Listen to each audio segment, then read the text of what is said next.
consume. As long as something smells nice on the surface, most people will miss the stench of rot, seems to me. I also think people become so used to modding their games to hell and back that they forgot what the base game is actually like. And I can argue that years of most successful games at this point. Seriously, even improvements to the unofficial Skyrim patch cannot be understated.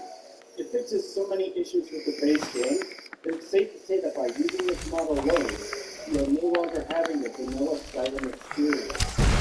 The UESP has documented nearly 800 pages of things within the game that have fixes thanks to the unofficial Skyrim patch. And keep in mind that many of these pages include more than a single fix.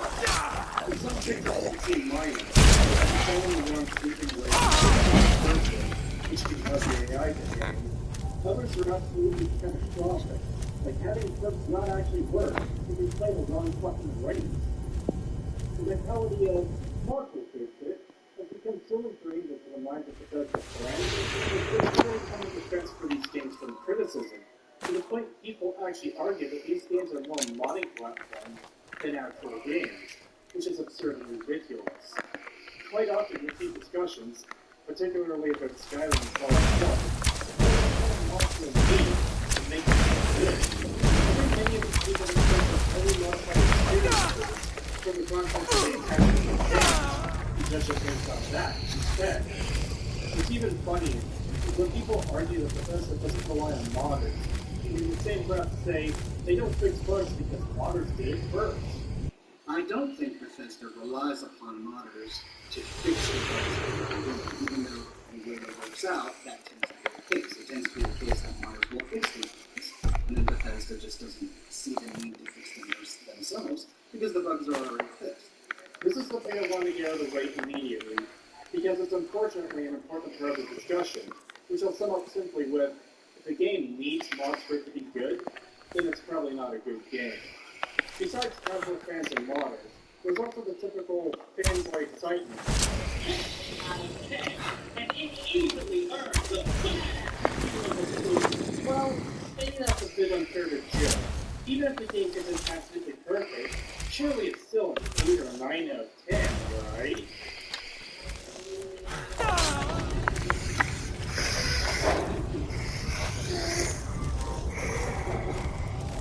Best be thankful. I fucking saved you. What? What? What do you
mean?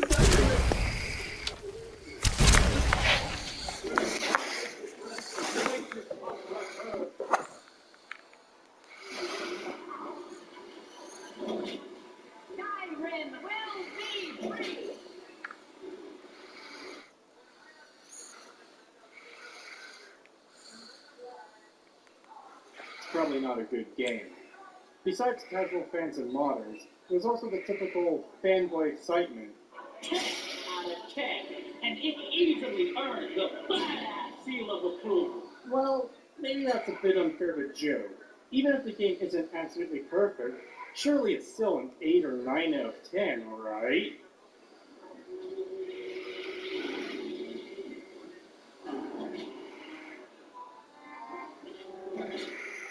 You best be thankful. I fucking saved you. What? What? What do you mean?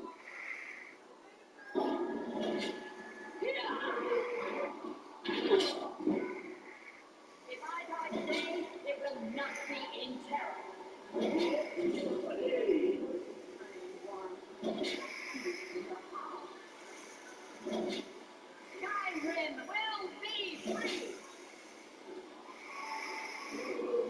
hugging the things, and then the came. My mother, she died. I'm all alone now. The sudden and terrible orphanage and honorable. The headmistress is an evil, cruel woman. They call us grow up. She's terrible for all of us. Surround is performing the sacrament.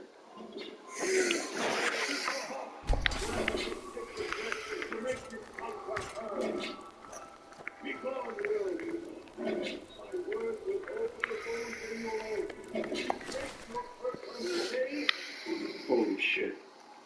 Holy fucking shit. Please, someone do something. Doing what? What are you doing? How are you doing that? Are you... I fucking give up. right? Oh, no. Well, it's easy to point out some lazy animations or weird glitches that say the game is bad, but we're not here simply because of some jank animations. The mechanics, story, world, and characters are busted on every level. It's only because the devs took the laziest possible approach to making this entire game. Another note I have to make up front is that I can't really talk about the background lore in much detail, nor can I really talk about potential retcons. This is because other schools' lore is essentially a set of tangled cryptices, and I have neither the time nor patience to entangle it. This is largely because Bethesda seems to operate on an anything goes policy when it comes to lore, where they seem to have little to no restrictions on what can be done with it, even if it conflicts with what has already been established in other games. At least further than most. They try to come to this with the unreliable narrator, which can be existing users. But the result here is background lore being ignored because the developers want to do something else entirely. As such, the only thing that can really be taken as true, as far as the lore goes, is anything that actually occurs in the game. Never Background did a great video talking about the state of Elder Scrolls lore, and I highly recommend it. But the point I'm getting at here is that the Elder Scrolls lore is so fucked beyond belief, so there's going to be very little in the way of consistency pretty much across the board. And because this is the case, most major aspects will be discussed and will likely both have supporting and contradicting pieces of lore based on where you're sourcing your lore from. To learn the lore of the Fallout games, all I had to do was play them. To learn the lore of Elder Scrolls, I need to take a fucking college course on it, and even then I'd be no better off for the fact that the lore exists in a perpetual state of being an ambiguous, nebulous cloud of incomprehensible sludge, with no one true answer or canon for anything. All changes upon the whims of the writers, rather than maintaining any kind of logical consistency. With all that out of the way, let's get to it.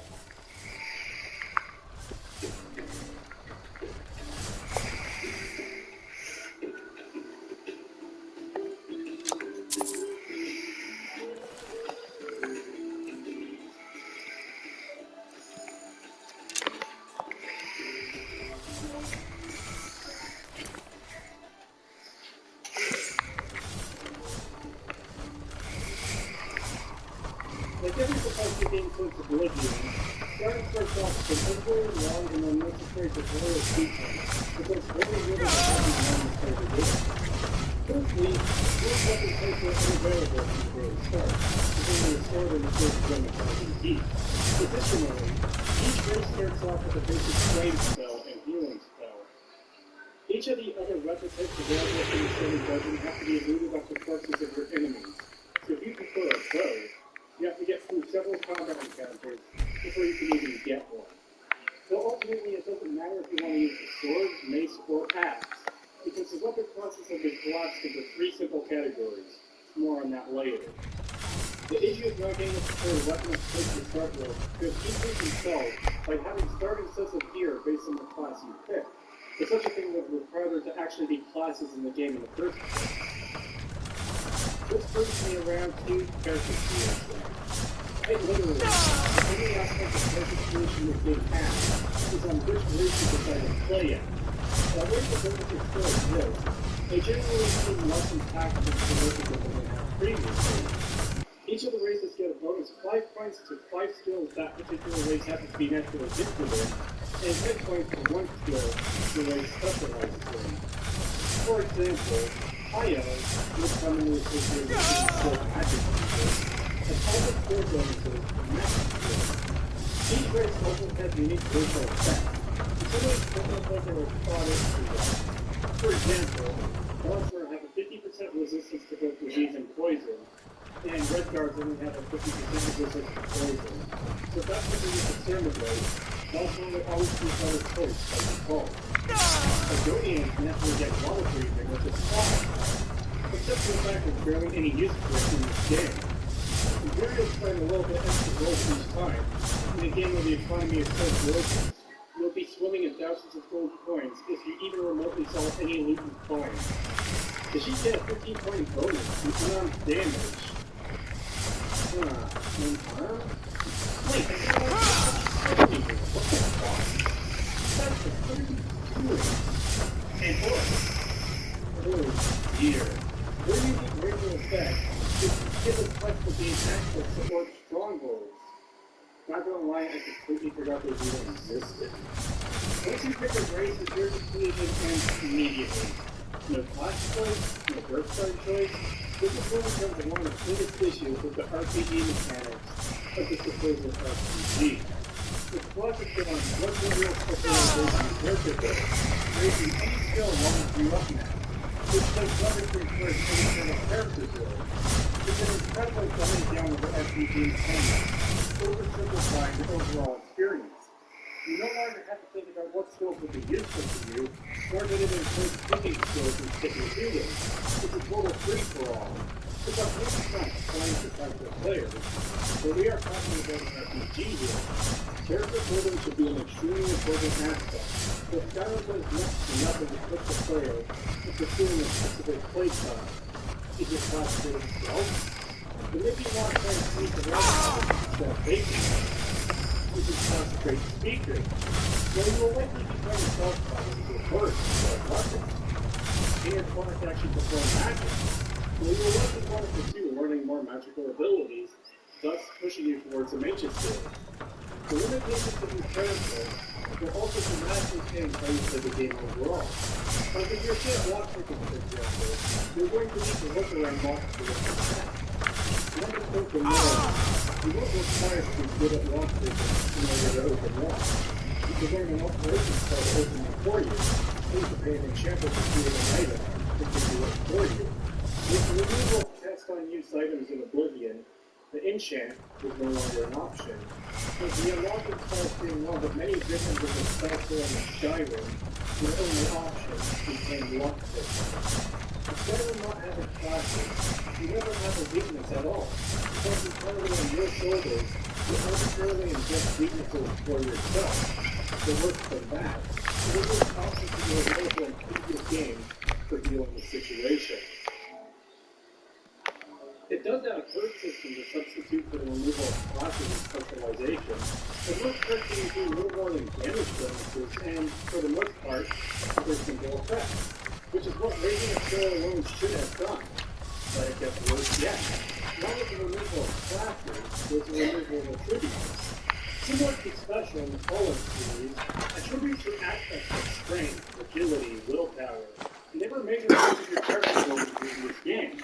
They impact things such as how much health and stamina you have, magic resistance, and spell cast chance. And each time you level up, you'll become 3 of them for rate, with each one getting a bonus based on how many skills governed by that attribute for the race during that level. Skyrim instead dumbs this down to a simple choice of which colored bar you want to increase. Red for health, blue for magicka, and green for stamina. This also simplifies skills further as well. In prior games, a somewhat complex equation is which is based on your skill level, the level of the governing attribute, and the level of your luck, which is part of why attributes are so important. Rather than making unique character builds, specialized for different styles of play, it instead becomes a jack-of-all-trades situation, in which you could use anything without penalty, and as such, it becomes pretty bland. Even Morrowind allowed you to use the skills outside of your class. However, they didn't get the boost bonus that skills within your class received, and they did not contribute to your overall level. Furthermore, both sites have been relegated to being semi-permanent blocks you gain from runestones, rather than your locked-in part of your character build. You no longer have to live with your choice, and you no longer have to think about what would be most beneficial to you, because you can just change them on a whim. Further, you had an overall specialization, which allowed you to raise your skills faster, as they get a bonus when using them. It is also provided by a runestone now, and similarly can be changed at any time. After all, we can't let players get into a situation where they might have to live with the build they made, or potentially start a new game and consider it not good for them. Wait, but how awful the opening tutorial sequence is, maybe this is exactly why the devs have made it so no choice, challenge, or consequence ever affects you. It all makes sense now. The reason these aspects are so important is because it's supposed to be an RPG. How you build your character should be important, because every aspect of this has been dumbed down to the lowest common denominator, and in turn reduces that RPG aspect to a pretty extreme degree, to the point you don't really have to think about anything as far as character build goes.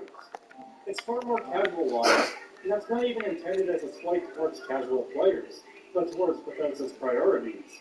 I understand their reasoning, but the result is still a long-time RPG series being simplified to the point of being an overly simplistic experience.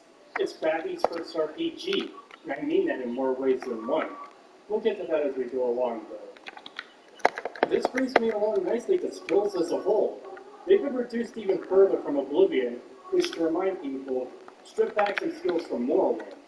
All weapon skills have been folded down into just 3 skills: one-handed, two-handed, and archery, which makes the weapon pool feel even more bland and unimportant as a result. As if cutting into the weapon types from previous games wasn't bad enough in Oblivion. Speech and mercantile have been folded into 1 skill as well, largely because any kind of persuasion or intimidation is extremely rare, to the point of it feeling like it was an afterthought. Granted, sneak did get split into sneak and pickpocketing, but that seems more like it was done out of necessity due to not having enough stealth skills after cutting acrobatics. Armor was replaced with blacksmithing because craftsmanship is all the praise. Bethesda took axes, split mysticism in twain, and hid the body amongst the other skills, while hiding the murder weapon in 1 two-handed skills. Athletics was thrown from a helicopter, and hand-to-hand was summarily executed, despite the fact the game has numerous items, and as mentioned, a fucking racial ability that boosts hand-to-hand damage. At the very least, they renamed marksman archery to drop any pretense or implication of ranged weapons besides bows existing, so forget being a ninja like in Morrowind. The best way to experience something in life is for yourself, and Firestone tires were built for getting out.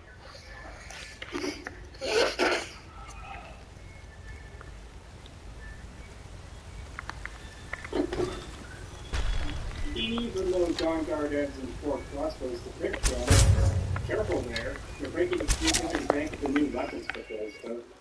Now, cutting skills alone isn't inherently bad.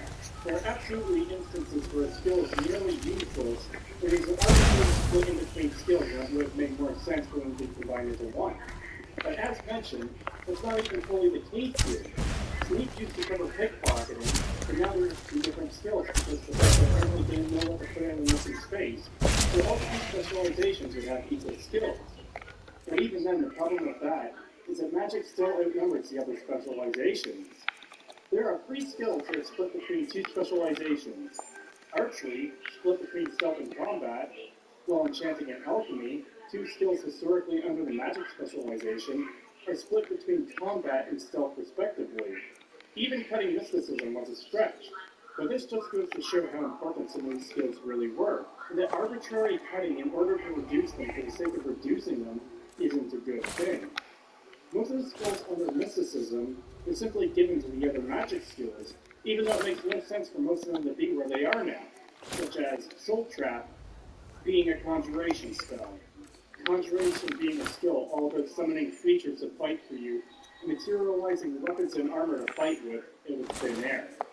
All of this culminates in the overall experience being diluted, as you can never truly make a specialized character because you can do everything by default with no limits or with a reduced pool of skills, there's less to focus on. And this is made even worse by the entire combat system, which we'll get to in a bit. This also had another issue, and that is the fact that it was possible to accidentally over-level, and as a result, it would make combat encounters far more difficult than they needed to be. For example, if you want to spend time to work on blacksmithing, enchanting, and alchemy to get some really good gear before really going out and delving into the world, then good fucking luck. Because now every enemy is going to hit like a truck, and you're going to be able to take hits like a wet paper bag. Granted, this could be an issue in the other games too, if you prioritize advancing the wrong skills, but this is to a far lesser degree, and in addition to that, you also have the knowledge that you could decide to not have armor, for example, as one of your major or minor skills, yet still level the skill up as much as you'd like, because it would be useful to repair your gear on the go. You didn't have to worry about skills you don't use much contributing to your overall level, and therefore making the enemies of the world stronger, since Bethesda seems to think difficulty simply needs enemies to do more damage and use new less, rather than trying to make combat encounters more varied and interesting. But again, we'll cover that later. Just to focus on some particular skills with this, the way interacting with these different skills has also changed in some weird ways. Back in Morrowind, alchemy was a bit of a tedious skill to use. Even if your skill is high enough to understand what effects each ingredient has, you still have to go through your entire inventory of ingredients to find matching effects, so you can make your potions. Oblivion made a significant quality-of-life change here, where once you pick the first ingredient, it would pull the entire list of ingredients that don't share known effects with that ingredient, thereby making the whole process streamlined and easier to do. By the time Skyrim rolled around, they decided to invent a perk system, which feels like a little more than bloat upon the entire game, which had consequences like being at 100 alchemy, yet no perks selected, and thus making your potions completely worthless, even though you should be a master. Yet if you do the perk without changing skill level, those potions can actually break the game entirely, since the formula for creation uses multiplication. Who tested this? Most perks, with rare exceptions, simply do what you used to do, such as skill, for example. In a system where everything the skill has done previously was cut up and then sold with as perks, because it didn't actually think of it as unique ability or bonuses to give us instead. This applies to alchemy in that simply leveling up your skill no longer taught you what effects each ingredient has. Instead, you have to spend a total of 3 perk points, and therefore 3 entire levels, to become the skill entire, just dedicated to unlocking the ability to find out every effect an ingredient has without simple trial and error. This makes you waste ingredients and throw it onto the air and try to deal with a guide online, which itself is a hassle due to the sheer amount of ingredients in this game. Even then, you don't learn the effects of each ingredient by unlocking these perks. You literally have to eat every single ingredient to learn their full effects. This turns early alchemy into a fucking chore, even with the quality of life improvements of the crafting table, having each possible effect a potion can have listed at the side, so you can easily find the kind of potion you might want to make. This turns alchemy into a mess of a skill that is absurdly fucking annoying to deal with early on. Though it does become profitable later, so that leads into a whole different issue. Oh yeah, none of this even includes the issue of alchemy being hard limited to doing it on a fucking table either. In both Morrowind and Oblivion, you could do alchemy on the go as you please because the items to do so were items in your inventory. I don't know how the fuck we've progressed 200 years in the timeline, only for technology to regress, but here we are. This is a really dumb change, and it feels entirely arbitrary. Speaking of arbitrary, the new enchanting system has several levels of bullshit and is extremely limited compared to previous games. Back in Morrowind, you could put any spell onto a piece of gear as long as that item was able to handle the spell. This led to some unique and interesting custom items that could change the way you play the game entirely. Not anymore. Now you have to disenchant existing items in order to learn your enchantment so you can enchant different items, meaning there's a whole extra step in enchanting items if you're playing a magic-based character. Simply knowing a wide variety of spells is now entirely worthless as far as enchanting goes. Now you very specifically have to go over your way to loot and keep items you might not want, so you can go find an enchanting altar to destroy that item to learn its enchantment. You're also arbitrarily limited on what enchants you can put on items. Again, knowing you can put any enchant on pretty much any item. So you can enchant every item you're wearing to fortify acrobatics, for example. In Skyrim, the only enchants you could put on an item seem to be based on what the developers thought was suitable for that item. So anything that might involve intelligence, such as fortify alteration, can be enchanted on a helm. Something like fortify smithing can be enchanted on gloves. However, you can't put the fortify alteration on the gloves, nor can you put the fortify smithing on the helm, or boots or chest piece. This results in what feels like an overly curated experience filled with arbitrary rules. I can play in the sandbox, but only in the way the talk says I can. As such, I can't enchant an entire set of armor to fortify Altmer that makes stronger potions. I can only enchant my items the way they say I can. I'm not saying there should be no limitations. Every system has limitations. But this is the developers literally just saying, no. In Morrowind, every custom enchant has limitations in terms of how strong an enchantment the item could take and how strong you can make it based on the soul gem being used. Weaker souls and items result in weaker enchants due to their limitations.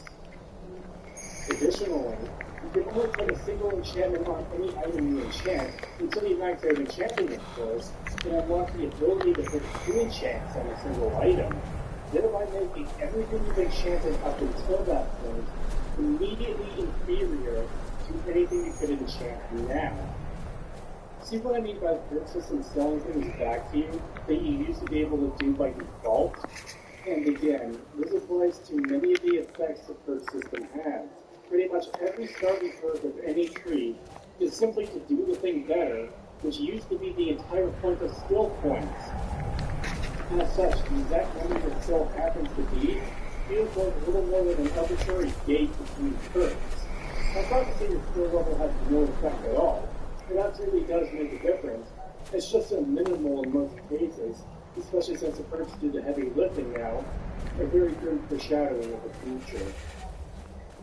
Blacksmithing is the only real new skill to Skyrim that didn't simply split an old skill into 2, or combine multiple skills into 1.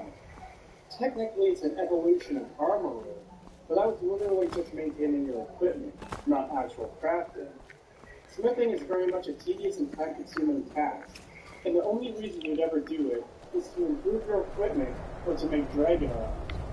Materials can be bought, which gets expensive, or they can be mined, which makes the whole process even more time-consuming.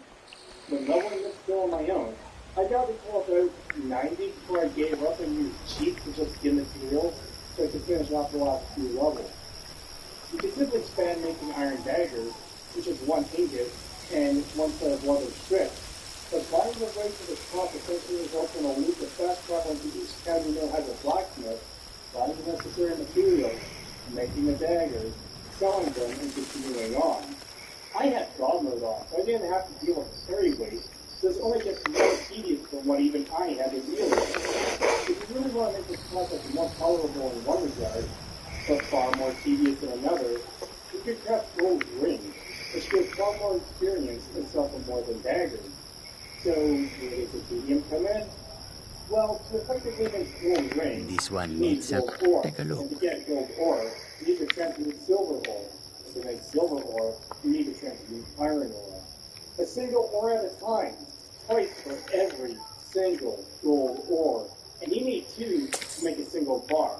And dual casting transmute spell does not make this process faster.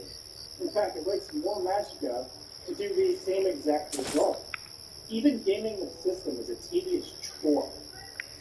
Admittedly, you can get some pretty damn powerful gear from it, but the time investment doesn't even really feel worth it unless you're on the highest difficulty. The perk system again rears its ugly head, as each type of armor and weapon class is locked behind a unique perk, rather than being unlocked naturally as you progress through the levels. Meaning, you may have to waste perks and dodge the levels, unlocking crafting skills you don't want, rather than spending them on something a bit more important than playing the fucking game, such as damage bonuses. This is really where the perk system is at its worst. It perfectly highlights the issue I mentioned a few minutes ago, where rather than coming up with unique abilities and effects that relate to the skill, they just lock progression behind perks. What's worse is that due to the way the skill works, it's largely useless except for in-game gear. You're likely to be replacing much of your gear as better equipment spawns, rather than collecting the materials necessary to forge your own equipment for most of the game. In fact, going out your way to craft steel and glamour and orcish armor is entirely redundant, as you're likely to just fly by the set of levels that those items are common in the loot pool. And worse than that, unless you completely tunnel vision smithing, these armor and weapon tiers are likely going to be far below the tier of equipment you currently got by the time you unlock the ability to craft them. Ultimately, it just comes across as Bethesda entering a crafting system again, and just not making it interesting enough to do, not understanding how fast the players will level and how slowly skill will level. At the same time you're doing this, the enemies are getting stronger in the game, as the level is going up, and therefore the enemy pool has shifted higher, meaning that enemies like bandits can go from your standard highwayman affair and into a fight against bandit outlaws that have far more health you will barely chip away at because you haven't leveled your combat skills. So you better do that, but wait, that means more levels, which will make the enemies even more dangerous and turn them into bandit marauders that have even more health and do even more damage. This goes for every single enemy type in the game. Let's bring combat into its flaws, up until you hit a critical mass and fully break the game. What a vicious cycle of shit. Speech continues to suffer from entropy, you gain confidence in implementing it in any meaningful way. Even back in Morrowind, Speech was basically a dump stat and wasn't too significant to gameplay. You can admire, intimidate, and taunt NPCs to change their disposition or provoke them to fight, but if you ever needed their disposition raised, it wasn't ever a problem a couple hundred gold couldn't solve. Oblivion tried to turn this into a mini-game, which most people, myself included, can't fucking figure out how to do. Not to mention, it was rarely ever necessary. In fact, you could probably get through the entire game without ever needing to even bribe anyone. That said, speech did have some impact on barter prices as it does in Skyrim. However, it's even more useless here, despite the fact they tried to include it into dialogue. The problem is that most speech checks are worthless or are used as little more than added flavor to a section of the game, rather than being important at all. Since it seems to have been inspired from Fallout, I'll use an example from that series. Speech oftentimes opened up significant alternative options or ways of solving quests, such as reaching a peaceful ending for the cons, for example. In Skyrim, it almost comes across as an afterthought. For example, when you request at the Thalmor embassy, if you know at least one of the Jarls, you can convince one of them to create a distraction for you. However, there's already a guy there who will do it for you with no effort. The Jarl's distractions aren't any better than what you would have gotten anyways. It has the same outcome, regardless. Most instances of speech in the game that I've been able to find lack any significance in gameplay. Sure, maybe convince a bandit here or there to pay them less gold than you would have otherwise, or get a small piece of information here or there, but quite often it can be largely anemic, because it can be bypassed entirely by other options with zero cost to the player. The information you gain is so small that it's basically meaningless. Speech is really only important when it comes to bartering, and there's perks related to how good of a deal you'll get when trading with merchants. However, it's also very necessary if you want to acquire gold for any reason. While the economy of Skyrim is a huge issue that arises is extremely limited merchant gold pool, where pretty much every merchant in the game has below 1,000 gold by default, some of worth 500 gold. This meant if you had a lot of things to sell off, you had to pass over the map to different merchants to unload your goods, which is arbitrarily time-consuming. Raising speech unlocks perks to allow you to invest 500 gold into most merchants, permanently expanding their gold pool, and a perk that increases all merchant gold pools by 1,000. If you want to do any extensive trading, the maximum speech and incredibly tedious task is impressive. I'm not saying every merchant needs to be Creeper from Morrowind, but the gold limits on NPCs is pretty ridiculous, as is the speech skill as a whole. As mentioned earlier, mysticism was put face down in a ditch and shot 3 times in the back of the head. Its remaining spells being relegated to other magic skills, it wasn't the work of the damage done to magic. It seems Skyrim had an axe to grind with the magic systems of Oblivion and Morrowind. Certain effects were cut between those two games, but Skyrim decimated what was left. Just to take an example, Destruction in Oblivion has 17 basic spell types without accounting for variations. The 3 basic elemental attacks: Drain Attribute, Damage Attribute, Drain Fatigue, Drain Magicka, Disintegrate Armor, Disintegrate Weapon, Drain Health, Damage Health, Drain Skill, Weakness to Frost, Fire Shock, Poison, and Magic. And these effects were turned into dozens of varied spells through the game. Skyrim, by comparison, has a scant 4. The 3 elemental damage types and absorb health. There is technically Drain Health, but that's exclusive to vampires. Some of these removals are due to significant mechanical changes, such as both attributes and equipment degradation. Others seem a bit arbitrary. Conjuration has the same issue, with the amount of data being reduced significantly to just 4 basic types: the Astronaut Trio and the Dremora. So the different spells have been reduced, and the ability to roll in interesting ways has been reduced as well, and this includes combat.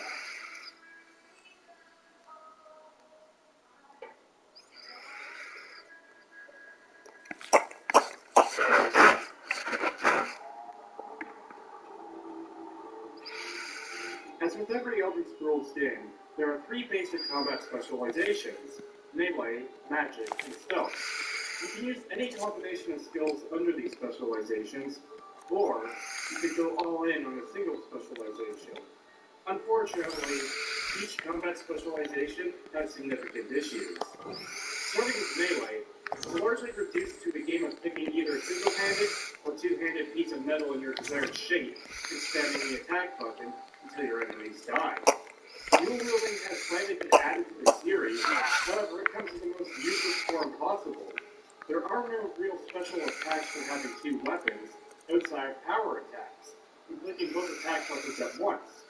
For regular attacks, the weapon in each hand simply acts as a single weapon, as you can't start a swing with your off weapon while swinging with your main. If you do the double swing attack, it stops you from moving entirely, which is obviously detrimental during combat. It also appears to only have a few attack animations, making it visually boring. The main appeal seems to be in the kill animations, which are a genuine improvement to the series, and I hope they keep this aspect going forward. However, it's ultimately superficial and doesn't save the combat system in the slightest. Another problem the series has always had issues with, made worse by Skyrim blending all melee weapons down to just 2 classes, is there's no particular utility for using a mace or an axe over a sword. See, the reason there are different types of weapons in the real world is for different utilities in combat. Axes, alongside spears, were the mainstay in combat due to their ease of use and cost of manufacture, while being able to do significant damage to enemies in lighter armor or with wooden shields. Maces and warhammers, the real warhammer, not these insane 2-handed mauls, were used to overpower opponents, to break bone beneath the armor or ruin metal shields, and break the shield arm from an impact. Swords were a status symbol of blood, but also more versatile in combat. Using various stances, you could try to poke through gaps in armor, or more easily deflect incoming blows, and use your opponent's momentum against them, or even go for powerful cuts and stabs, with easier recovery time than an axe. Elder Scrolls, and Skyrim in particular, seems to treat them as entirely cosmetic differences, rather than having any kind of practical difference in combat, outside of very generic perks on the constellation chart. This makes the admittedly somewhat bland combat from previous titles even more bland. Skyrim tries to make up for this with perks, but even then, the difference is minimal. You want some bleed damage on your axes, whether one-handed or two-handed. You want your swords to potentially critically hit. You want some mace or warhammer to ignore some armor. That is your entire lot in differentiating the weapons of Skyrim. In Oblivion, raising any skill to the next tier unlocks new abilities. As mentioned earlier, for alchemists, there's learning additional effects and ingredients. For weapon skills, it came across as a natural progression of the character learning to utilize their weapons as effectively as possible, even though most weapon skills share the same bonuses, leading to a similar problem. Part of the problem is attacking largely comes down to just slapping an enemy model with your weapon and chugging potions when your health gets low, rather than there being any kind of strategy to dealing with enemies. Slap, slap, slap, block their attack, and do a power attack to break their block. Unfortunately, the combat system is so lacking that spamming attacks is genuinely your best option for melee combat, too.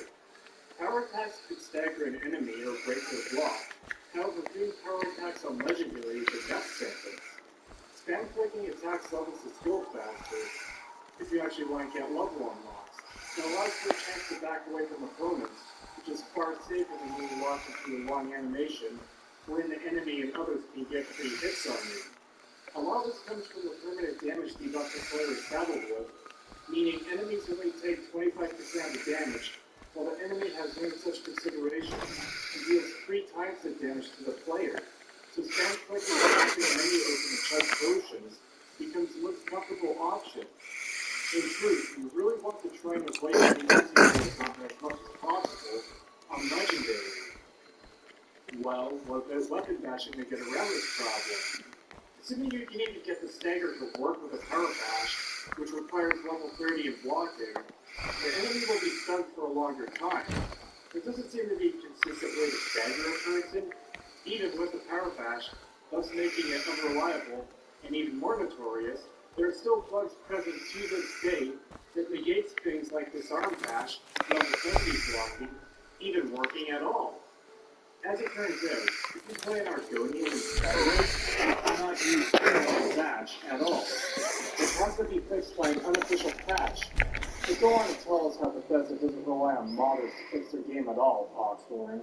I don't think Bethesda relies upon modders to fix the bugs in their own game. Oh, shut up. This is exacerbated by the fact there's little in the way of unique or context-based attacks. For example, swinging at an enemy's head and swinging at their legs is effectively the same. You can't cripple your enemy's ability to move, nor can you stun them a moment by ringing their head like a bell, nor do they feel the need to protect those particular body parts because those effects simply don't exist. There's no special animations for trying to smash an enemy's knee with a warhammer, nor are there animations for enemies trying to specifically dodge or block those attacks in any way. Blocking doesn't simply cover the shield, but effectively the whole front side of the character model, and this is literally only ever done by raising the shield to cover the chest area. This is made even worse yet by making attacks largely feel weightless inside certain circumstances. Because there's little reactivity to attacks, the only real feedback you get is the enemy attempting to block or their health bar going down. This makes combat look and feel particularly awkward, best demonstrated in dragon fights. Because only simple and generic reaction animations have been made to taking damage, you end up with these awkward situations where models are simply pushed around as they're taking damage, quite literally as the model slides or hovers along the ground, rather than any kind of believable reaction to taking damage. As a result, melee combat is a very boring affair. It's a slap fight of spamming attacks with your weapon of choice, with little to it, besides healing, and occasionally power attacking to stagger a blocking opponent. Additionally, because stamina is so worthless as a stat in this game, it doesn't seem to impact enemies a whole lot, unlike in Morrowind, where there's actually a strategy to drain an enemy's fatigue to knock them down, especially with hand-to-hand combat. Now, if we were to look at a different game, you could see how adding just a couple extra moves and making attacks more impactful would make combat more interesting. But that's not really fair. Dark Souls is widely praised for its combat, so how about we try a different game? Wake up! The manor is under attack! There are necromancers everywhere! I'm going to see if the master is alright. Hide yourself!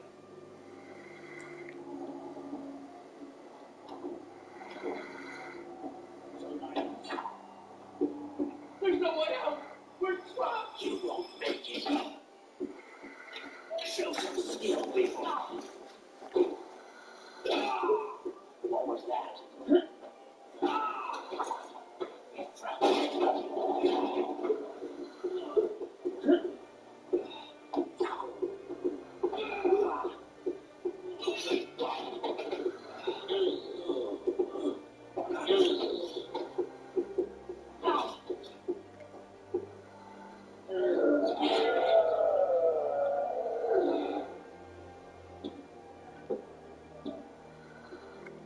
See how the level of interactivity with the world turns combat from simply slapping an enemy with a sword to a full-on tactical use of your environment to dispatch enemies? I'm not even saying Skyrim has to do anything this complex or unique. Just do more than making combat as basic as humanly possible. However, that isn't entirely fair either. The games came out in entirely different years, so maybe that level of interactivity in RPG combat wasn't yet available. Well, okay, that's a plus. But maybe Bethesda had never heard of Dark Messiah. After all, it wasn't a super AAA release. And who can expect Bethesda to know about the games of studios they personally bought because of said game, and then owned said studio a year before Skyrim's release? Now, to actually be fair to Bethesda, Dark Souls released just before Skyrim and went on to be a massive hit. I'm not saying that Skyrim should have had the foresight to see what Dark Souls would be. We are using Dark Souls as an example of adding weight to combat to make combat far more interesting, something Skyrim's combat is sorely lacking. We are, however, using Dark Messiah as something Bethesda absolutely should have taken notes from to make their combat more interesting, as it was a studio they scouted and went on to own years before Skyrim's release. So, with the melee section done, or at least part of it, given stealth still needs to be discussed, how does magic fare in all of this? Where do we even begin with magic? I suppose a good starting location would be to talk about the initial release of the game, when magic had no special animations for it, when highlighted kills were not a thing, and before they simply copied over the bow kills with some added touches at the end, after getting some healthy and deserved backlash. From this, you begin to see that Bethesda's view on magic was an afterthought, a burden they had to put into the game, and hopefully by the end of this section, you'll understand just how much has been gutted and dumbed down.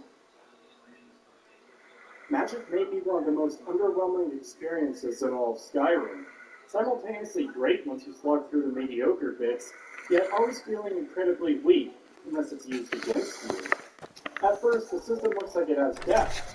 You have your left and right hands which can cast different spells, or the same spell just powered up.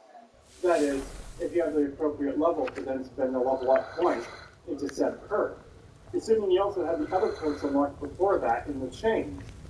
A big problem with magic is that it is a very linear progression of power. There are no special magic combinations, like if you get frostbite with flames, you wouldn't make steam, like in the game Magicka, which came out 10 months before Skyrim. Instead, it's just a flat damage bonus, or duration bonus, to whatever skill you use. This is only the tip of the iceberg. There's a problem with magic in Skyrim. So many magic skill trees feel completely pointless, and when a vast majority of the upgrades are incredibly generic, does X% more damage, allows 2 summons instead of 1, can dual cast for better stats, or spells of that tier cost half as much. It seems like the absolute cratering and watering down of magic has been completed. No longer can you level up a magic skill to pick locks for you. You need to grind lockpicking. No longer can you cast spells to slow others for lighten the burden of what you carry. No longer can you summon shields, or armor, or even daggers until Dragonborn placed put down dagger back in. No longer can you summon Daedroth, or Clankiers, or Wraiths, or Liches. No longer can you destroy someone's armor, or drain their stats. No longer can you bind people to your will, or purge magic up in an area. No longer can you cast spells to reflect enemy spells back at themselves, nor can you fortify your own abilities through magic. No longer can you create a spell that summons an entire set of armor and a weapon to you, like in Morrowind or Oblivion. Needless to say, This also means that enemies cannot do these things either, which makes magic duels little more than long-range slap fights. Unless we forget the "I challenge you to a magic duel" guy that shows up literally naked to pew-pew you with spells. You best believe we will be discussing this naked antagonist in later videos. The sheer volume of spells released in Skyrim is staggering. If you make it oversitting the fact, it is clear they are continuing the downward spiral of simplifying, dumbing down, and removing what made magic special in the Elder Scrolls series, so that they don't have to put as much effort into their game. As we found out with Benhal, effort is a very bad word at Bethesda, and they would much rather just wing it with no plan or thought. Making a play is not weird. What a terrible model of work philosophy. One that doesn't even remotely work. Who thought hitting a fridge or finding a cat and telling it to go home were great play experiences? On top of all this, the entire concept of making your own magic spells has completely been removed. You won't be able to figure around and find interesting combinations, or change ranged spells into touch spells, or tailor spells to be more efficient for the exact purposes you want. All of this has been thrown away to give you less options or variety in magic. It really cuts the heat out from under you when an entire class of mages are little more than generic trainers and spell salesmen. That'll be discussed in the future. So what can you still do with magic? Magic is separated into three different damage types. Fire solely does health damage. Ice does health and stamina. Lightning does health and magic damage. Yet, even for those three distinctions, it feels like those split damage types don't actually do anything of substance. This isn't strictly true, though. Technically, they do actually affect magic and stamina. It is just with level scaling, and depending on difficulty, it becomes impractical to actually utilize the differences in combat. For example, while lightning is supposed to do magic damage, thus removing a combatant's ability to use spells, a legendary difficulty with a permanent debuff to player damage just doesn't feel like it works given it takes very few spells to kill the player, and uses very little magical damage to enemies. Plus, magic does seem to work, but are they actually removing stamina? As far as it appears, it just gives a slow debuff, and isn't draining their stamina at all, as they can still attack and do power swings. We've tried testing this on several magic enemies, including some dragon priests. It does not seem to affect their ability to cast spells, or even the number of spells they can cast. So, I guess let us know if we're missing something here. In contrast to what we were told about dragon shapes, electrical spells will actually stop dragons from being able to use their breath attacks, and Draugr from being able to use any shapes at all. Different shapes are supposed to be food, which is ancient or far more potent magic than your standard magic than water. It feels odd to so easily stop food, and not magic. Instead, the primary way to look at these three damage types is a slow fiery projectile, a slow icy projectile, and a hit scan electrical projectile. This can make lightning damage useful for range, and fire useful for up close fighting, as it gets bonuses to damage when the target is set on fire. You could even argue that you should switch to ice spells to slow targets when they get close. Yet, this just means juggling with the awful UI to switch between spells, use the favorite menu, which showcases all items you favorite, so it needs the player to continually prune it, or to make different spells in different hands, which actually removes the ability to stagger enemies, assuming you sacrifice your level up content of destruction tree to allow no to stagger enemies at all. The common issue with magic usage is that it takes far more levels to make it work, but even then, even certain destruction spells can even benefit from said perks, such as projectile. This leads you into running up against the game's level scaling. You could get away with put some new features in to take the hits for you, but you try and pepper the enemy from afar. If this has threat problems, as many of the summons aren't affected by the skills you actually put into the tree, like familiars and Dremoral Lords, and you have to rely on fighting AI, which is, well, let's put it, watching the AI fight each other in this game isn't exactly inspiring confidence in relying on the AI. I forget to mention the fact that unsummons can spawn randomly around you, and can oftentimes actually block your escape route from an enemy, almost holding you in place to get pummeled. Maybe you want to use the bound weapon spells, but then come to find out it scales based off your skill in said tree. Unlike in Morrowind, where bound equipment raises the relevant skills temporarily. So I hope you can level in your one-handed, two-handed, and archery trees. On top of that, make sure you're leveling up and your points into your magicka. But don't forget stamina to carry more of the random loot you find. And oh, you need to bump up health, so you can take a few hits from enemies just in case. If you aren't seeing the problem with magicka, let's put it this way. To get the same thing done as either a melee or stealth character, you will need to branch out into multiple different trees, requiring far more levels, thus making the enemy level up with you, dragging it fight for longer and longer, until you eventually hit a broken combination. Yet, the fighting just keeps its pace, and never feels effort or interesting to be a mage, and to survive, you will often have to take a back seat to your companions and summons for the majority of fights, while you backpedal away from enemies.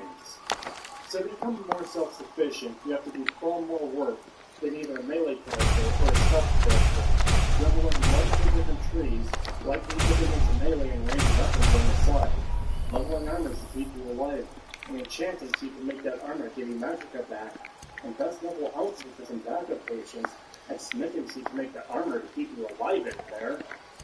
As such would put it, having played the game on legendary difficulty with the restriction of only using magic in fights, this includes bound weaponry, the game is a complete fucking chore. Why play on legendary, you ask? Well, to make sure even the smallest issues would easily be highlighted, and so we can safely make the claim, the game is never difficult, just tedious and frustrating. The key example is because you only have so many more levels to be viable compared to the other two types, you also have to cover leveling the game's enemies along with you, and you're in a situation where you are always weaker, always having to hide behind summons, always in fear that a stray arrow will hit you and take you from max health to dead in a single love tap, always on the back foot, and it makes every encounter exhausting. This trend continues until you finally hit enough levels that enemies suddenly stop scaling at all, and the battles completely 180s into being a cakewalk with nothing challenging you at all, as you become the harbinger of death. Now just to make it clear, there are things that Skyrim added to magic that are interesting or a good idea. Stuff like being able to cast in either hand could have interesting effects of spell mixing. I might even have some of your fancy elven pieces lying around somewhere. Not just conjuring skeletons. Though this is broken because of level scaling, since the level of the dead enemy actually affects the spell. Yet, we lost so much of what made magic interesting, and now it's just talking Oblivion, which itself is a massive downgrade from Morrowind. This doesn't even begin to get into the overwhelming problems with the associated faction that mages would join. Trust me, when we get to talking about the Wolfen story, you're going to cover the College of Winterhold and how much of a disaster it truly is. Finally, we've got stealth, which is broken in more ways than one. Stealth has never been a particularly strong aspect of Elder Scrolls games. This is especially true for Skyrim. Don't let my sister do it. Trinkets, odds and ends, that sort of thing. Felt like it was slapped into an otherwise complete game for the sake of the third specialization. What I mean by that is because the game isn't specifically designed around stealth, it feels very minimalist and, well, silly and sometimes non-functional. Nearly everyone knows of the exploit of placing a bucket on an NPC's head to blind them so you can rob them worry-free. And it only works because the AI has it set that any surface blocks the line of sight. All right, then. If the games were designed with a heavier stealth focus, that might unintentionally alienate players who prefer the other two playstyles more, simply due to the heavy emphasis on stealth. Problem is, stealth becomes incredibly inconsistent and annoying to engage with as a result. After putting in many hours into this game, I still don't know how to engage in the system effectively. To give an example, I did a few dungeons for quests, particularly Missing in Action and Break of Dawn. The quest to rescue a Grey Mane from the thalmors prison and the Local Saber quest, respectively. What do you need? Trying to go through each location purely through stealth was annoying. Good evening. Each dungeon is lit up well enough that enemies should have no trouble spotting you, unless they genuinely have close sight. However, I could be standing in front of them in stealth mode, and they would not see me. If they had gone into active mode for any reason, they would almost certainly detect me regardless of how well I was hidden, unless I backtracked far enough that they would not get close to me at all. Because the system is so inconsistent, it's impossible for me to tell what is and isn't the best way to hide, and what is the best way to proceed. It seems as though enemies would just randomly detect me when I thought I was hidden. This gets to the point where enemies almost seem omniscient as a result. To give another example, while attacking that thalmor fort, I tried taking out the outside guards with the stealth at night. Because I landed a shot on one of them, the other guards went into alert mode. But they searched the area. They beelined to my exact location, despite not having fully detected me yet, even though they should be totally unaware of where I am. This also brings up another issue with combat. If you're using ranged weapons, enemies will never take cover, nor will they attempt to close the distance between your shots. They just run straight at you. Let me know if you want it. Disregarding the danger they be in. Mug around here On the flip somewhere. side, they can randomly choose to instantly dodge to the left or right by several feet, not even bothering to move their legs if they like some sort of anime superpower, regardless of you being detected or not. Even with all that said, stealth is objectively the best option out of the three, due to how overpowered it can be. The bonuses to sneak attacking are a bit insane, and can often lead to one-shotting enemies fairly easily. There's a reason it's become a huge joke that everyone plays a stealth archer. Greetings, brother. The idea behind Good to see a familiar Catching face so an far enemy from home. unaware could lead to an easy kill shot, or you might be able to pick enemies off from a distance with a bow, though it ends up being a bit of a double-edged sword as a result. It makes sense that unaware enemies are easy to kill, but that becomes overpowered when not balanced somehow. Riverwood's agreeable enough, I suppose. Is that For a the newer other village. combat styles simply aren't interesting or engaging enough. As mentioned, melee is just a slugfest, and magic seems expertly crafted to be as boring and tedious as possible. As a result, being a sneaky archer assassin is far more engaging, as you're not only powerful, but it's possibly the most complex combat gets, as you try to sneak around and take out enemies at opportune times. There's more of a winner by default, because you don't have that specialization for sitting in a corner and moving pace. But, unfortunately, even stealth isn't completely free from the pace to you. Being a stealth archer presents its own unique frustrations, one of the most annoying being crouching and standing while using bows, which take a fair bit of time, to interrupt attacks, and cannot even be done until you fully draw or release an arrow. Fortunately, the game's AI is crippled enough that this only becomes an issue when the stealth system breaks apart and they suddenly make a mad dash straight at you. The lack of awareness from enemies is fucking absurd. This is mainly due to their alert status going away so easily. You're that visitor. I'm the innkeeper.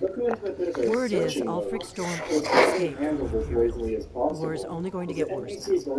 Word is Ulfric Stormcloak escaped from the Imperials. War is only going to get worse now. Can't pass too easily, or will run directly to you because they know they're there but haven't seen you yet.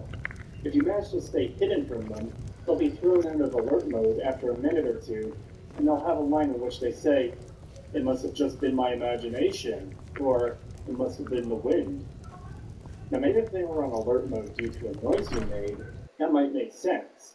What doesn't make sense is that an enemy could possibly be doing their best impression of a fucking porcupine due to how many of your arrows are sticking out of them, and they still don't seem to think there's any threat worth investigating a little more than not at all. This is worse if there's a group of enemies and you manage to kill one of them, only for that dead guy's buddies to go off of alert mode. It gets downright fucking comical the first few times an enemy is saying, "It must have been the wind," as he's literally stepping over the corpse of a fallen comrade. That perfectly highlights the absolute lack of awareness NPCs have. I could fire a dozen arrows at enemies occupying a location, only for them to simply not give a shit until I hit one of them, then hide for a few minutes, then they return to normal, as if nothing happened. It's a really great way of ruining any sense of tension or stakes. This ultimately makes failure at remaining undetected utterly meaningless, because it's trivial to reset enemies to their state when you first approach them, rather than changing the situation and having to be more careful as a result. Ideally, the game should encourage and reward picking off enemies one by one, and killing them in locations where their bodies are unlikely to be found, and similarly, The game should punish you for leaving bodies out in the open, or not managing to get that kill shot. If you kill an enemy in a wide open room, then another enemy enters that room, they should never treat it as a total non-issue if one of their friends is dead, unless we're talking about literal undead thralls. But don't let me think we are being unreasonable here. We're not just going to ignore everything Skyrim does that's actually interesting, and the kill animations are just that. Yet, the entire substance of fights is so dull, so repetitive and mindless, that the animations show up as faint sparks of style on a cake with no substance at all. With combat being so one-note, you could at least rely on a wide variety of enemies to fight, right? Well, unfortunately, no. As it turns out, generic humanoid enemy will be the mainstay for the overwhelming majority of the game, and they all fight in the same way, with a minor caveat here and there. However, will fight like bandits, which will use a weak feature without from time to time. Thalmors will fight like bandits, full stop. Vampires will fight like bandits, but can cast a health drain spell as they do so, and of course, either the Stormcloaks or the Imperials will fight just like bandits. One of these especially is troubling, as Falmer is supposed to be blind, but will actually still use spells and bows with no trouble whatsoever. Like, why bother stating they're supposed to be blind at all, if they show no weakness to eyesight and no enhanced hearing? Supposedly they do hear better, but does that actually function in-game, or is that just lore? It seems indistinguishable, and echolocation ain't so good as to give a perfect indication of distance to use a bow and arrow. These archers and spellcasters should be putting arrows and spells all over the place. All of this coalesces into the combat system as a whole, which is what you're going to be dealing with throughout most of the game. Skyrim's combat ultimately comes in two forms, piss easy and tedious as fuck. This means combat in Skyrim both sucks and blows. Many enemies will simply crumble in front of you, due to your sheer overwhelming power. Anything that doesn't will quickly become unnecessarily long and drawn out. That's not to say long fights are inherently bad. Combat is so basic and unengaging that long fights end up becoming a chore more than anything else. Certain enemy types make this even more tedious, especially when they often show up out of nowhere, and sometimes even manage to kill certain NPCs that are useful to you, and certain additional abilities do little to make the game any more engaging.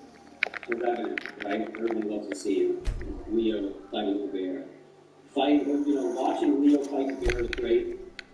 Fighting the bear himself, also pretty great. Yeah, apparently this hack thinks that this is better than this.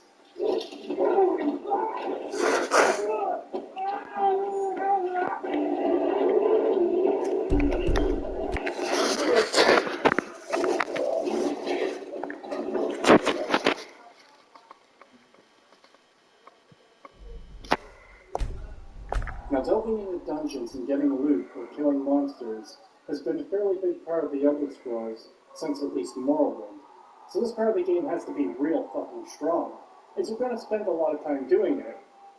Unfortunately, Skyrim falls rather short here as well. First and foremost, the variety of scenery is important to keep things visually interesting. Morrowind did fairly well with this.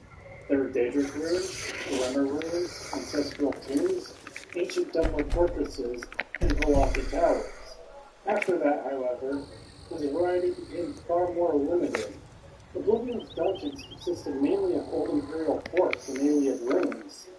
Skyrim didn't fare much better with ancient Nordic tombs, old Imperial forts, and Dwemer ruins. All three games, of course, contain caves and mines as well. While Skyrim does have one additional dungeon type over Oblivion, unless you count the Oblivion gates, the issue then becomes how simplistic they are in terms of design, for the most part. If you've seen one Nordic tomb, you've essentially seen them all, and you start to notice how artificial many of them feel. In particular, it becomes absurdly easy to spot which Draugr are the ones that are going to wake up and attack, and those who don't after you've seen it a couple times. But what's once a bit of a surprise in the first Nordic tomb you do, quickly becomes old hat by the third or fourth, and you realize this design is standardized between all Nordic tombs. In fact, standardized seems like the best word to describe all of these dungeons, because that's how it feels. Many of the Nordic tombs have insultingly simplistic picture-matching puzzles to lock off the deeper reaches of the dungeon, and these come in two forms. Spinning pillars, in which the answer is usually in the same room as the pillars themselves, and dragon claws, with the rotating wheel doors. In fact, here's the numbers on screen. There's 21 of these puzzles in the entire game, including DLC, which makes up a fairly large chunk of the 34 Nordic tunes you could potentially do during your playthrough. 8 of these puzzles are the spinning pillars. 11 of them are the dragon claws. 2 are kind of similar picture-matching puzzles, but less complicated. And there's an additional spinning pillar puzzle in the Skyrim Temple. In similar fashion, when you've done one picture-matching puzzle, you've essentially done them all.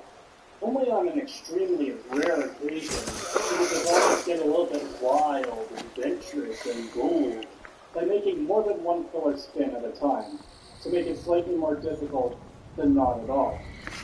Seriously, in most of these instances, the answer to the puzzle is in the same room as the puzzle itself. For real, it's being absurdly generous to even call this rancid horseshit a puzzle, because it barely qualifies. It's a little more than a speed bump. Same goes for the Dragon Claw puzzles. The first one is nifty, but all of them after that are old hat. You get a claw, you only have to work on it for 3 symbols you've got to align to open the door, and you're done. This is something they could have easily made more interesting and varied if they had mixed it up a bit, such as having them represent the river and you'd solve it. And have the 3 symbols instead you carve a larger picture or something. Anything else besides the same damn puzzle over and over and over again.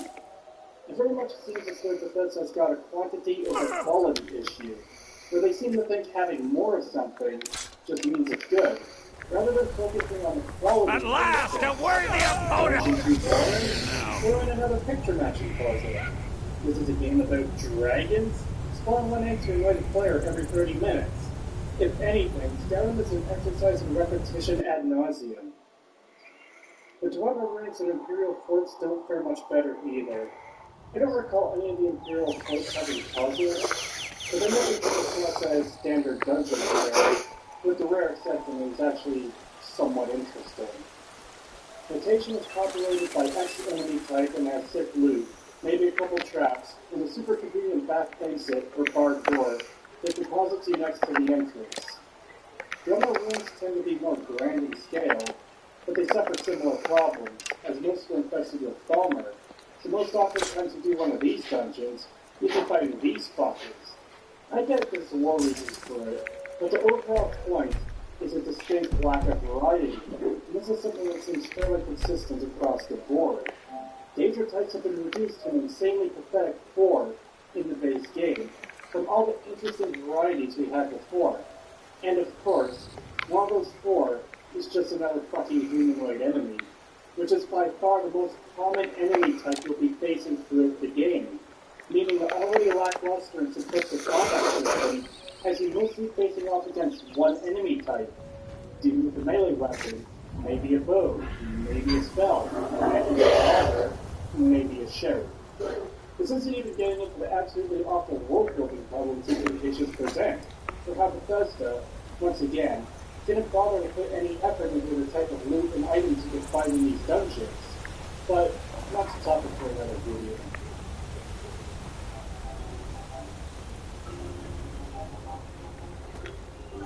Never should have come here! Dragons. Can't talk about Skyrim without talking about dragons. There were actually a selling point for this game for many people. There are no dragons in Morrowind. There are none in Oblivion. Where are all the dragons? Surely with something so anticipated as dragons, they wouldn't fuck it up, right? No, dragons are arguably the worst aspect of the game. Once you fought one dragon, you pretty much fought them all, including the final boss. Besides minor variations, such as what shadow attacks they use, for all intents and purposes, all of the dragons are the same. They all have the same generic bite and bash attacks and and that's it. And my fucking god, are they obnoxious as all hell. They're essentially no different than any other enemy. The only real difference is that they can fly. No interesting mechanics or combat abilities were introduced for fighting dragons. It's literally the same as any other enemy. Melee slaps them with their weapon as many times as they can. Magic is boring as fuck, and either uses projectiles while praying their shots don't miss, like with Bound Bow, switching to lightning to get hit scan attacks, or summoning AI to fight it for them. Stealth archers are in the same camp as mages who use projectile spells. And that's it. That's fighting dragons in Skyrim. It's really disappointing too. It seems as though the developers wanted to make them unique, but in reality, they ended up being little more than generic enemies. Oh great, I have to go kill Nameless Bandit number 292. Oh great, I have to kill Nameless Dragon number 487. In fact, I think it's safe to unironically say that dragons are the cliff racers of Skyrim. For anyone who doesn't know, cliff racers were Morrowind's only hostile flying enemy type, and they're quite notorious for how fucking annoying they are. They often seem to come out of nowhere, they make a horrendous noise, and are fucking relentless in pursuing you. Dragons are much the same. After killing your first dragon, it seems as though the game feels compelled to spawn one in every hour or so for you to deal with, quite often at inconvenient times. What if I just want to collect ingredients for alchemy, or explore part of the map I haven't really been to before?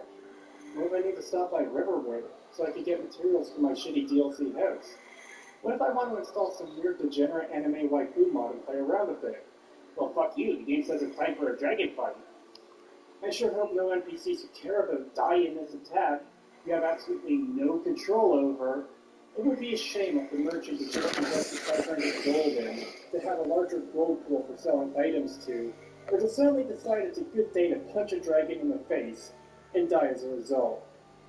Yeah, dragons end up being nothing more than a fucking pest while trying to play this game. To the point I would actually fucking recommend not doing the main quest first. Do it last. Trust me, if you're intent on playing this fucking game, do the main story last. You'll thank me. Do the main story last. So you don't have to deal with fucking dragons for every other fucking quest you do in this game.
Hello everyone. Hope you're all doing well.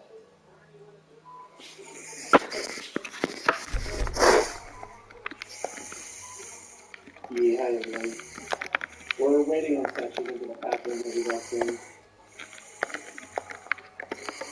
Yeah. Hopefully. In the meantime, the stream backup channel, the channel I re-upload all the gaming streams to, I've uploaded most of the streams I've done in the past year or so to that channel, and it's scheduled to release every other day.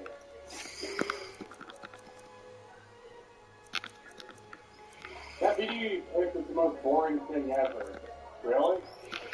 I don't know, I looked at a few minutes and it had pretty shit takes in it. Relax that. Yeah, I knew. I knew it was going to make our first start. Make it weird.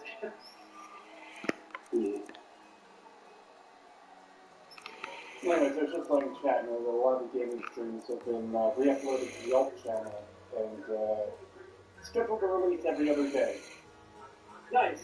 In any new streams I do, from this point forward, pretty much, I'll schedule the release on the days off, where there isn't a stream upload. So, the other world stream from the other day, that's scheduled to release Wednesday, because I've got one scheduled for Tuesday and Thursday. So I just dropped the new stream right in between. I also need to work on a new bingo card thing, because I lost access to the editor for the bingo card. The link should still be in our group chat. To the other page, it's not the actual editing page. I'm like, oh, motherfucker. I tried to do it for our group chat. Through our group chat. But I know you posted the editing link in your group chat, because you said so yourself. Yeah, that's what I thought. And then I tried it, and I used it, and it's not. Oh, you fucked up. Yep. That's fine. That's fine, we just make a new one. It's not hard. Yeah. Anyways, have you seen any of those videos, Dutch? I have not. So I'm already like, why is it still the best open world fantasy RPG? How can something still be the best if it was never the best in the first place? Yeah. That's a big problem right off the get-go. That assumes that it was ever the best to begin with, and it wasn't. Like some of the things, I've only seen a little bit of it, but man, some of the things he says right out the gate are just like, oh, you fucking, fuck you. Yeah. Yeah. Speaking of things that have been said recently, it's a shame how Patricia went crazy. Oh god, we really got up. Yeah. Yeah, we kind of have to. Yeah, so if Patricia never does this video, I don't know, maybe this video will because currently he's having a breakdown, a meltdown when it comes to Elden Ring. And oh boy, the shit takes have been fucking crazy. Yeah, I haven't seen any of these takes firsthand, it's just heard people talking about them. They're pretty fucking rough. Like, he made it, I think one of the biggest ones that I heard before I stopped was when he claimed that Elden Ring is only good because everything else that's come out recently is bad. No. Yeah. No.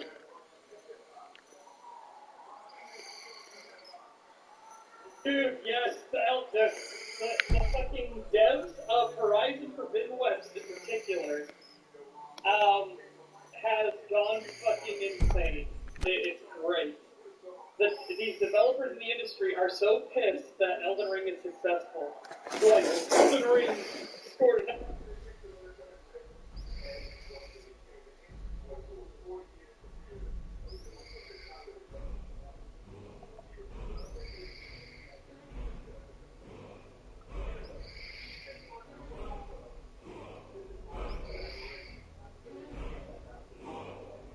Life.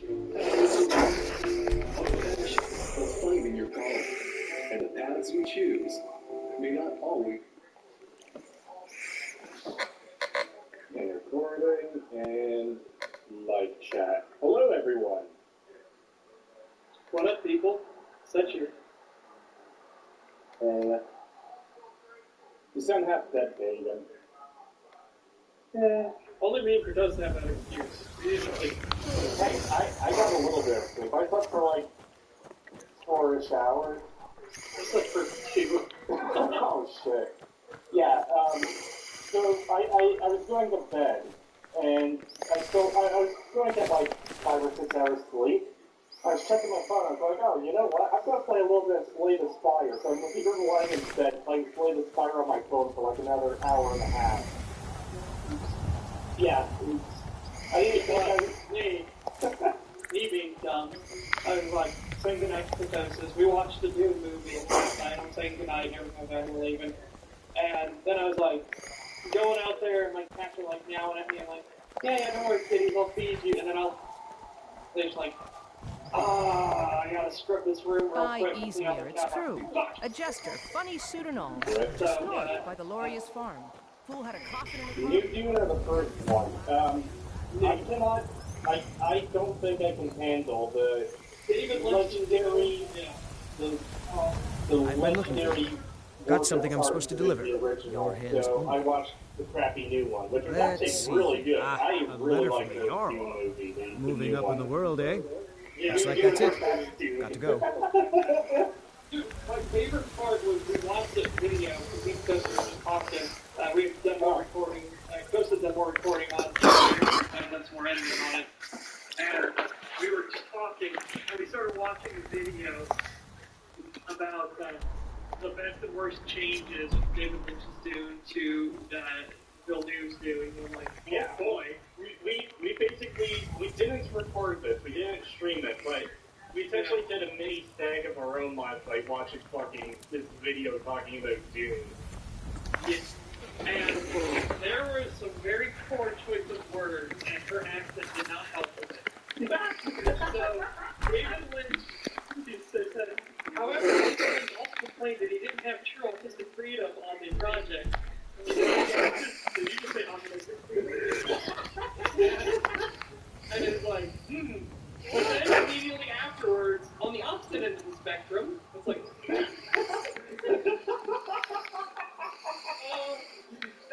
did you just, Krakosta's talking about something like, did you hear what you just said? And he's like, no. It's like, oh boy, we're going back. David Lynch has true artistic freedom on his project. However, on the opposite end of the spectrum, it really looks good. I was laughing my ass off when that happened. Like, yes, okay, so the house video immediately and said, yes, on the high functioning end. Halt. City's closed with the dragons about. Official business only. You guys can't be popping in Fine. frequently. But we'll be keeping an eye on you. Nope. Sorry. Nothing. We only did a bonus one last week on Thursday. Besides that, I think we're still on schedule for about one a week. Yeah, we're trying to do one a week. We did the one on Thursday because we weren't going to do one on Halloween night. Yeah, and that's what really bugged me about my work schedule is I work Halloween night, but I also work the 1st of October, so both ends of the month that I work. We'll pay whatever it takes, but we must have more swords for the Imperial soldiers. That is not in the video and I've been talking to these two about it, and neither of them have seen the trailers for this particular thing. And I was like, no, we have to do this at the start. Shots on for just about everybody in here. Give a holler if you have any questions. I have several elixirs for sale. I think I can teach you a thing or two. I had posted a video from that chapter that says that people should not be going to see the movie. And I agree with them fully, because I think this film trailer kind of shows this movie is going to be an absolute disaster. Oh boy. Prepare yourselves. Take a look. Yeah, I'm gonna grab that. $5 from Pizza Cover an option. Thank you. Dune was awesome. My friend and I saw it in one of the high-quality theaters, so we can feel the bass. Nice. Dude, yeah, when the voice, if you have a proper subwoofer, whenever they do the voice, oh, that's really good. Holy shit. Yeah, it actually makes everything shake. I kind of want to experience that now. So, if you would like to switch over the screen and reveal what movie trailer we're looking at. Oh god, in theaters November 24th. It's coming that fucking quickly. It's coming that quickly. Oh god. Oh god. Do I need to put up a filter on this? Am I going to get a copyright claim for playing it? I'm sure we'll be pausing it, but... We're going to be pausing it. We're definitely going to be pausing it. It's Yeah, oh yeah, this is a fucking disaster. Oh boy. Oh boy. So, also, I'm just gonna say right now, interesting music choice. Very good. Interesting music choice. Oh, wow. Yeah, keep that in mind. Because The Sonic fucking thing where they just like kick your paradise. Exactly. There's a meme for this already. Prepared for that. I cannot think of anything but the meme whenever Okay. I can't help but imagine, like, Resident Evil 5 is one that took place in Africa. Yeah. I can't help but imagine, like, footage of that. Hold on. I can't help but imagine footage of that over the song Africa by Toto. I got the wings down in Africa. No, get off the screen. Get it off the screen. Yeah, no, it's when you hear that song and then you see like the Resident Evil 5, especially when it shows like the Resident Evil 5 stereotypical Africans that are in like skirts and hoops and stuff like that, that are throwing spears. It's like, Capcom, we need to talk about this. $5 from Deagles, thank you. Skyrim is an epic shit show. I get shit show. But it's one of my guilty pleasures. Yeah. Yeah. I understand why people like it. I don't like it myself. I understand why people like it. So I will tell you, this movie, and so you should already be able to tell why this is going to be a disaster. This movie is going to incorporate the entirety of the first and second games in one movie.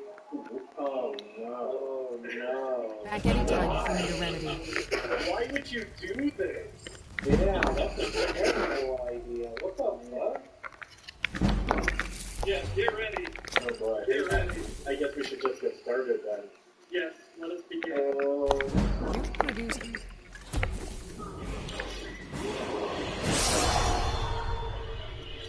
Rarefied solution. Okay, we're going on this quickly, just so we don't get copyright struck, because it's already like 10 seconds. But I already have things to say about this. Every story has a beginning. Oh yeah, no. Yeah, I thought you really know. No, shit. Holy shit. Every day the sun rises. Well, yeah, well, yeah, if the sun isn't rising, there's a bit of an issue. Every day is a new day. Yeah. People die when they are killed. So I made a human aspect so I could be human. Fucking dragon aspect, I'll never get over that. Yeah, the dragon created a dragon aspect so he could be dragon. Like, wait.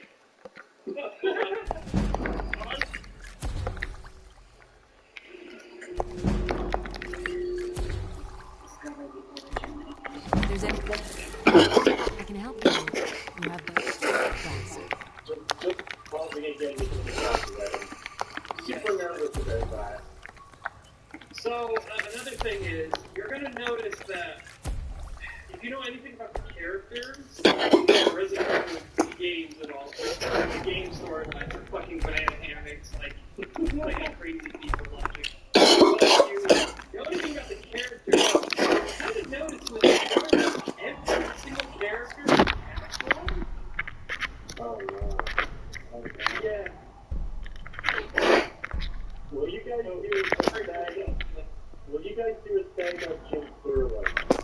Maybe at some point, but no guarantees. My brain's been thrown, it's gonna be fucking crazy. It is gonna be fucking painful. He is insane. He is actually deranged. Is that actually the 2 games? Does that mean we're gonna get a Jill sandwich quote?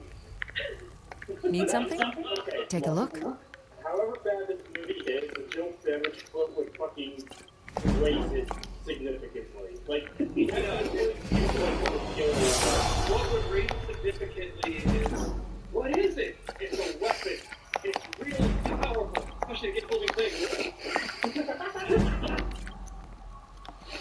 If they do something like that, I'm like, okay, you know what?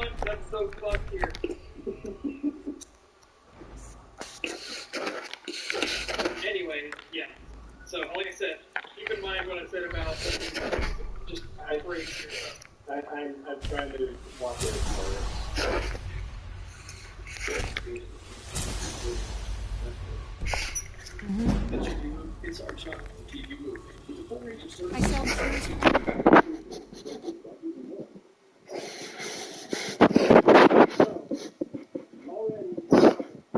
Claire is not the conspiracy theory nut in the family. That's Chris. So why is Chris the one that's the normie, and Claire is the one that's conspiracy theory nut now? Why? You understand that Chris is older than Claire. Claire is an paladin. Chris is a member of STARS, and they're like doing investigations like that, and he has weirdo, wacky theories and shit. So why is it Claire